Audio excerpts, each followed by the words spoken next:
আজকের খাবার হিসেবে ছিল আলু দিয়ে ইলিশ মাছ রান্না।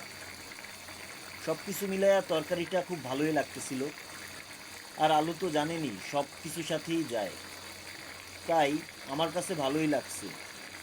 আপনারাও আমার মতো এভাবে রান্না করে খেয়ে দেখতে পারেন, খারাপ লাগবে না। হাত চেটেপুটে খাবেন, কথা দিলাম। আর অবশ্যই আমার ভিডিওতে লাইক কমেন্ট করবেন, এটা আপনাদের প্রতি অনুরোধ রইল আমার। ধন্যবাদ সবাইকে।